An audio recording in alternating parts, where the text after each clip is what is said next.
Welcome back to the Deep Dive. Today I want to take you to a place that usually puts me to sleep just thinking about it. The World Economic Forum in Davos, Switzerland. It's not exactly known for its thrill-a-minute atmosphere. It's mostly suits, snow boots, and, very polite conversations about interest rates. Exactly. It's the global elite patting each other on the back. Hmm. But we have a stack of sources today describing a moment that just broke that script entirely. Okay. Picture this. Mark Carney, former head of the Bank of England, former head of the Bank of Canada, basically the ultimate central banker, he takes the stage and he delivers a speech that ends with a standing ovation. Which, for the record, is incredibly rare at Davos. I mean, standing ovations are for rock stars or maybe departing heroes, not for technocrats delivering policy speeches. Right. And the sources describe this speech as explosive. Yeah. But when I read the transcript, he wasn't shouting. He wasn't throwing chairs. So let's unpack this. Why did a polite Canadian banker get the world's most powerful people on their feet? What did he say that struck such a nerve? He struck a nerve because he stopped pretending. He effectively dismantled the entire operating logic of Donald Trump's foreign policy right in front of the world. But more importantly, he laid out a new roadmap for how countries, specifically Canada, are going to survive it. We're calling this deep dive the end of the polite neighbor. We're going to look at this concept Carney introduced called strategic autonomy. It sounds like academic jargon, but it's actually a survival instinct. It's what happens when you realize your biggest partner might also be your biggest risk. So let's get into the speech itself. Carney starts by diagnosing the current moment. And he used a word that really stuck out to me. He said, we are not in a transition. We are in a rupture. That distinction is just vital. A transition. It implies a process, right? You move from point A to point B. It might be bumpy, but there's a destination. A rupture is a break. It's violent. It's the structural failure. It sounds like a bone snapping. That's a good analogy. He's telling the audience, who are mostly hoping things will just, calm down, that the old world isn't coming back. The pipe has burst. And the thing that broke, according to Carney, is the idea of global integration. Okay, but play devil's advocate here. For 30 years, we've been told that globalization is the peacemaker. The whole Golden Arches theory, countries with McDonald's don't fight each other because their economies are too tied together. Right. Mutual benefit. That was the logic. If I rely on you for computer chips and you rely on me for wheat, we can't afford to go to war. But Carney argues that exact logic has now been weaponized. Weaponizing integration. That was the phrase. Exactly. He's pointing out that those connections, supply chains, energy grids, financial systems, they're now being used as choke points. If you depend on me, I can squeeze you. I can threaten to cut you off unless you do exactly what I say. There was a quote in the source material that felt like a punch in the gut. He said, you cannot live within the lie of mutual benefit through integration when integration becomes the source of your subordination. Subordination. That is the key word. He's saying when a superpower, and let's be clear, he's talking about the U.S. administration here, uses trade to force obedience, well, that isn't a partnership anymore. It's a hierarchy. It's a shakedown. Essentially. And the source analyzes what they call the Trump logic here. It's classic realpolitik. Okay, pause on that term, realpolitik. We hear it a lot, but what are we actually talking about here? It just means politics based on practical power, not morals or ideology. In this context, the logic is, I am big, you are small. I have the market you need. So if I threaten a tariff, you will buckle because you have no other choice. It relies on fear. The fear that Canada or Europe or whoever will just collapse without access to the U.S. market. Correct. It exploits dependency. But this is where Carney's speech gets really interesting. He argues that this bullying strategy is actually a disaster for the bully. He called it a nail in your own coffin. Which is a bold thing to say to the world's largest economy. You're killing yourself. Because leverage has a shelf life. Fear destroys trust. And once that trust is gone, your allies don't just sit there and take the beating. They start looking for the exit. They start looking for insurance. And that leads us to the metaphor that seems to have defined the whole speech. Carney said, we are taking the sign out of the window. It's such a brilliant image. Unpack it for me. What sign is he talking about? Well, think of a shopkeeper who keeps a back in 5 minutes sign up when they've actually been gone for a week. Or an open for business sign when the shelves are empty. It represents the pretense that everything is normal. So taking the sign out of the window means Canada is done pretending the old rules still apply. Done pretending. No more smile and wave while getting hit with tariffs. Carney explicitly said nostalgia is not a strategy. Ouch. That hits hard. It does. He's telling world leaders to stop wishing it was 2010. The old order is dead. You have to deal with the world as it is not how you want it to be. And I think that explains the standing ovation. It has to. Because everyone in that room knows this. They've all been walking on eggshells trying to placate the U.S. Hearing someone actually say the emperor has no clothes, or rather the neighbor is no longer friendly, must have been incredibly validating. It's the relief of hearing the truth. You can't solve a problem you refuse to acknowledge, and Carney, he acknowledged it. Okay, so they've taken the sign down, they've admitted there's a rupture, now what? Because admitting you have a problem doesn't fix it. This is where Carney proposes strategic autonomy. Right. But I have to be skeptical here. Autonomy sounds great, but Canada is economically fused to the United States. I mean, we're talking about a country where something like 75% of their exports go south. Isn't autonomy just a fantasy? That is the common assumption. You know the old saying, when the U.S. sneezes, Canada catches a cold. Trump's whole strategy bets on that weakness. But Carney brought receipts. He did. And the data was surprising.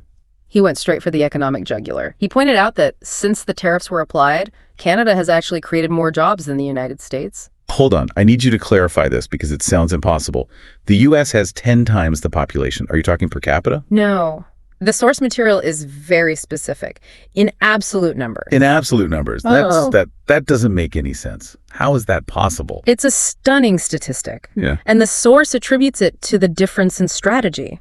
While the U.S. is focusing on protectionism, which limits flow and can stifle growth, Canada is sprinting in the opposite direction. They are growing at the second fastest rate in the G7. So his argument is, you think you're squeezing us, but we're actually outperforming you. Exactly. He's rejecting the victim narrative. He had this amazing line, we can give ourselves far more than any foreign country can take away. And that is a power move. Yeah. But how are they doing it? You can't just magically create jobs if your biggest customer puts up a wall. You find new customers. This is the strategic part of strategic autonomy. You diversify, and you do it aggressively. The source details this massive diplomatic blitz Canada has been on. Yeah, I saw the list.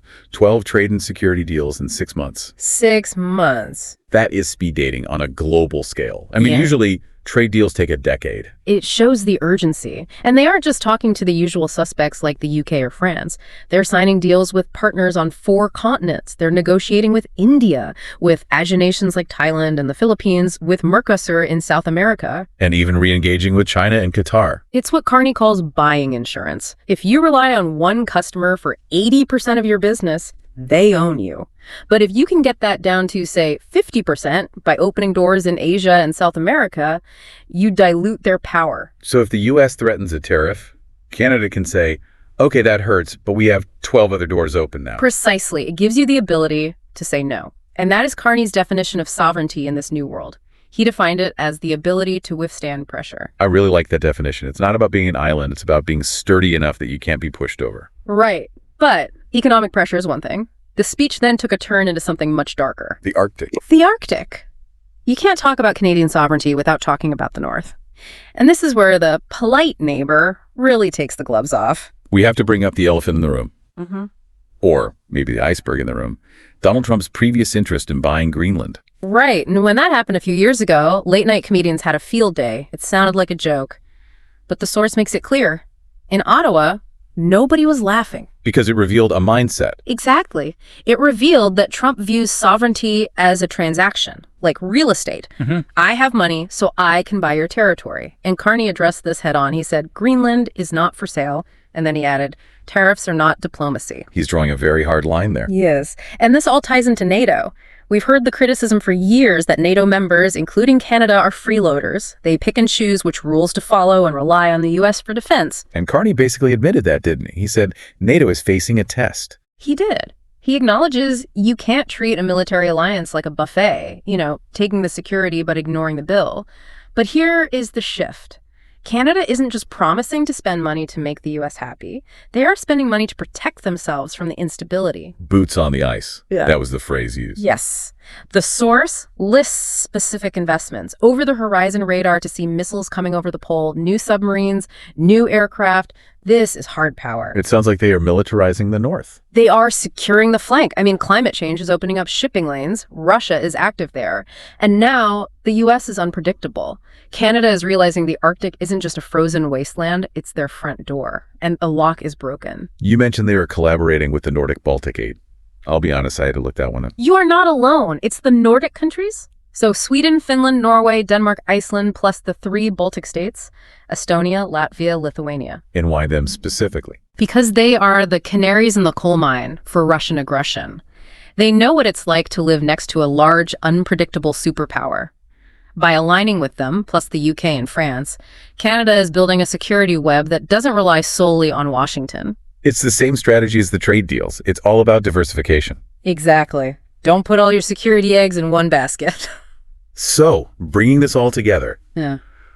we have a rupture in the global order. We have Canada taking the sign out of the window, refusing to pretend anymore.